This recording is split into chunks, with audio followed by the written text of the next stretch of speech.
What's up, y'all? This is my second video. Continue to bear with me as I get more comfortable doing this. This week I'm reading the book of Psalms, chapter 37, verse 1 through 40. So basically the whole chapter. This verse talks about delighting yourself in the Lord and being patient and still before God, because God rewards patience, as I'm going to show you in this chapter. If you have your own notebook, take notes along the way, or just listen, and maybe you might take something in. So to start with verse 1, it reads, "Fret not yourself because of evildoers. Be not envious of wrongdoers, for they will soon fade like the grass and wither like the green herb." Um, these two verses are stressing not to compare yourself to people who aren't living right, because it's very, very, very, very, very, very hard to be patient before God. Be patient in the will of God when you're constantly comparing yourself to people who don't live right. There were people I know growing up.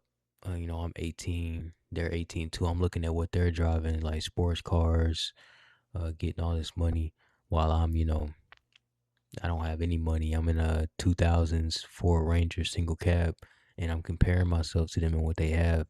And it was constantly making me consider, like, well, maybe I should do what they do. Maybe I should get it how they're getting it.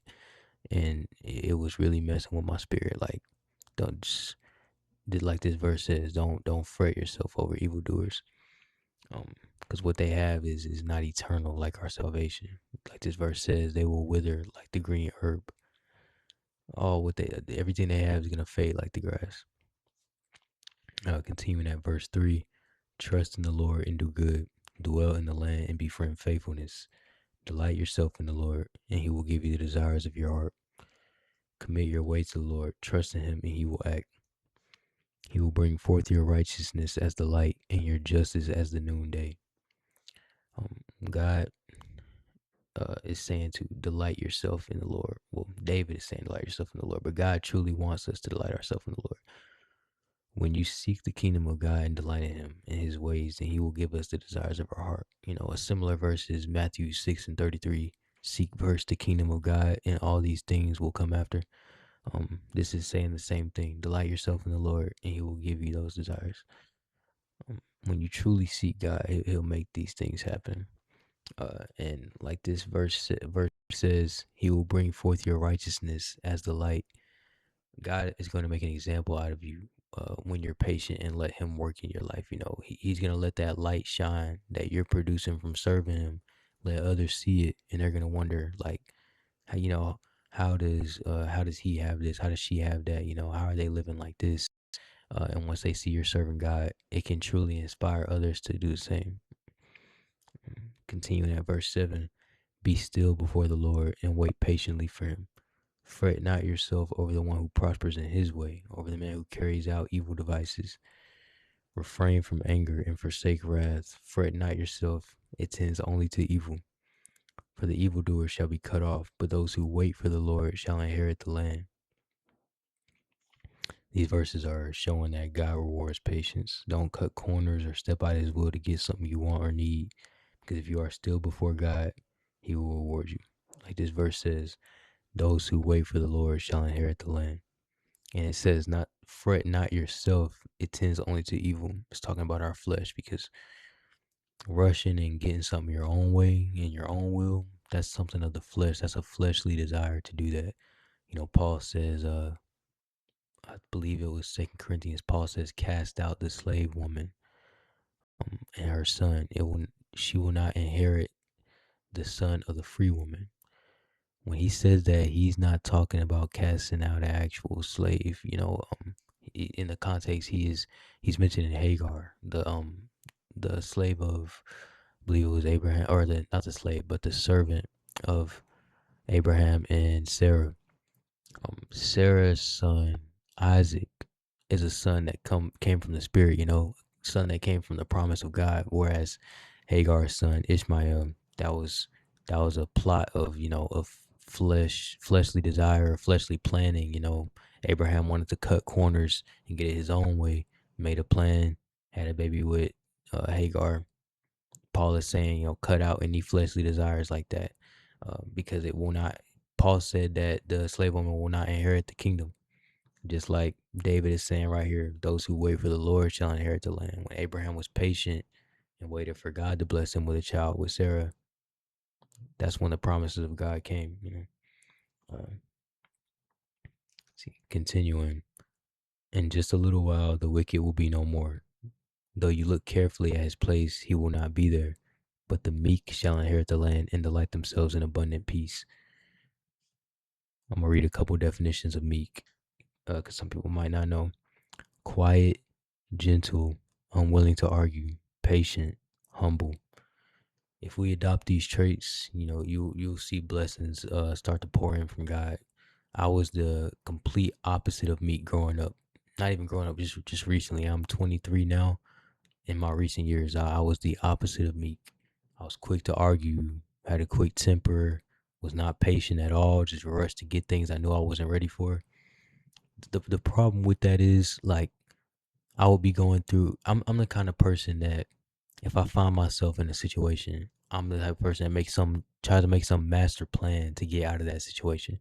Try to make my own plan, plot to be free of that anxiety and stress. Whereas sometimes God will put us in a situation so we learn something. So sometimes my master plan would work. I would get out of that situation, but now I'm in another situation, maybe even worse than the first one, and I don't know what to do or how to handle it because I didn't learn what I needed to learn. Or in another context, I would want something like let's use a car for example, or just anything really. I would have a desire. God has put it in my future. He's waiting to bless me for that when I'm ready for it. But I'm eager. I'm impatient. I go and get it myself. Now I don't know how to handle what I have. Now I don't even want it anymore because I don't know how to handle it. Don't know how to take care of it. So it's important to just be patient for God. And this unwilling to argue and humble part, I wasn't those either. I had wise counsel around me, my older brothers, mentors, uh, my father. They would let me know, like, no, Caleb, you need to be patient. Wait for this, wait for God. And I would be stubborn, not humble, had an ego, telling them I know what's best. I'm gonna do this, I'm gonna do that. Um, take in wise counsel, and be humble, be patient, because the meek shall inherit the kingdom. Continuing at verse 12, the wicked plots against the righteous and gnashes his teeth at him, but the Lord laughs at the wicked, for he sees that his day is coming. The wicked draw the sword and bend their bows to bring down the poor and needy, to slay those whose way is upright. Their sword shall enter their own heart, and their bows shall be broken. Better is the little that the righteous has than the abundance of many wicked. For the arms of the wicked shall be broken, but the Lord upholds the righteous. And going back to verse 16 right quick, we need to remember everything we've been blessed with in life, whether it's a lot or a little, is greater than anything world people have gained from their ways. Like this verse says, better is the little that the righteous has. We need to be content with all that we have. Like I said, whether it's a little or a lot. Paul, I can't remember exactly what chapter it is right now off the top of my head, but he says, I can do all things through Christ who strengthens me. Everybody knows that verse. Paul wasn't saying, if I wanted to fly right now, I could because I have Christ. I mean, that is true. If it's in Christ's will, he will allow you to fly.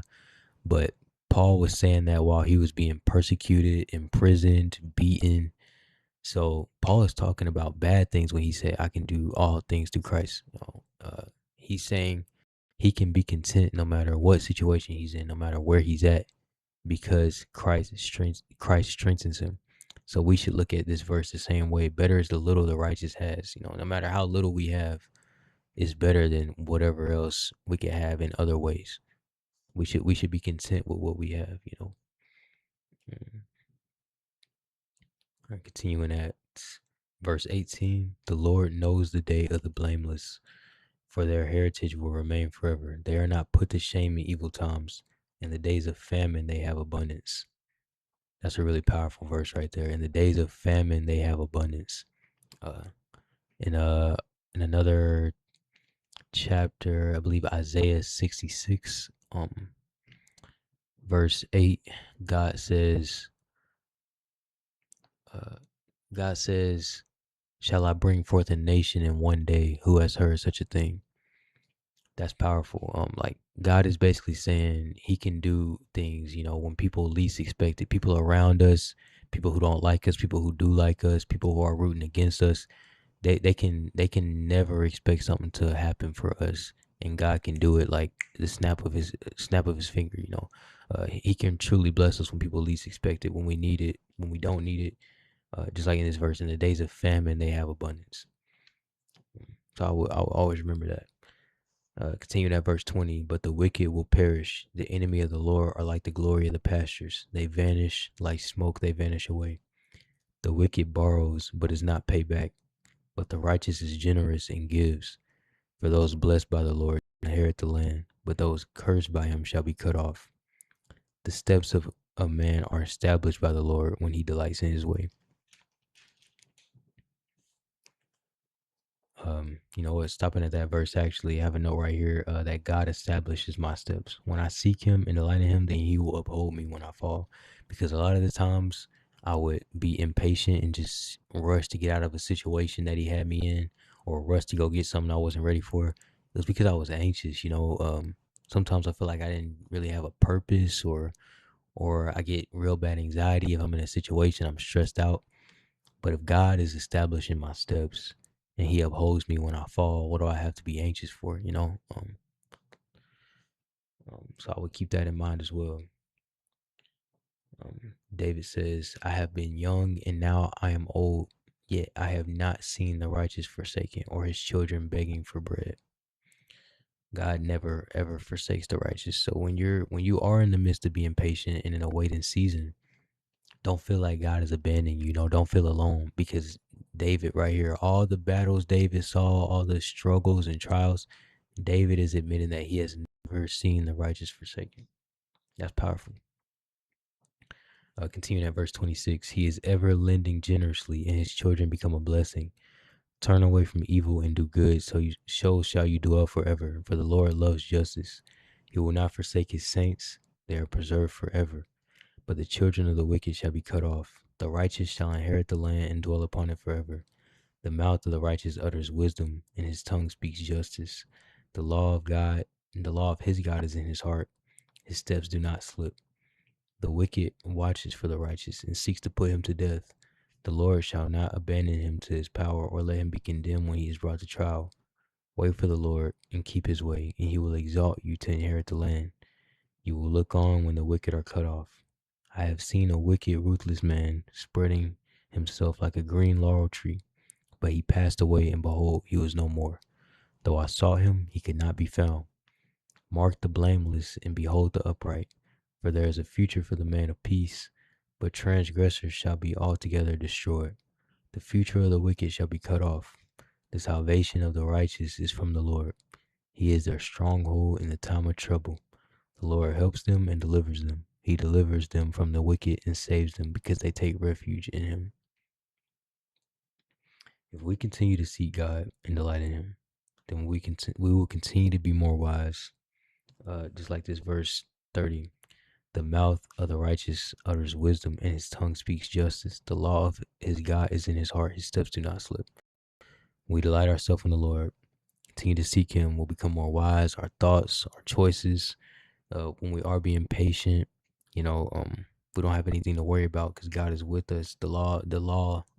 His law is in our hearts, so we can get through any situation. God doesn't put more on us than we can bear. And, something about that phrase, delight yourself in the Lord. Some people take that verse at face value, and think like, okay, their heart desire might be a sports car and a mansion. They believe that God is going to place that on them. If it's in God's will, he will do that. But if it's not in God's will, he won't. When you truly delight yourself in the Lord, he will place the desires of your heart in you. Like I used to desire certain things when I was living in the world, when I was in high school, starting college. I had worldly desires. God was never going to give me those desires, no matter how much I wanted them, no matter how much I chased them. But when I got saved and truly started delighting in the Lord, seeking his kingdom, he gave me the desires of my heart that I have now today. And they are much different than the desires I had then. Hopefully this video helped who it could. If you took your own notes, share them with me in the comments. If you have any other books or chapters you want me to touch on, let me know in the comments as well. If you enjoyed the video, leave a like, comment, subscribe, and hopefully I see y'all in the next video. Thank you. Bye.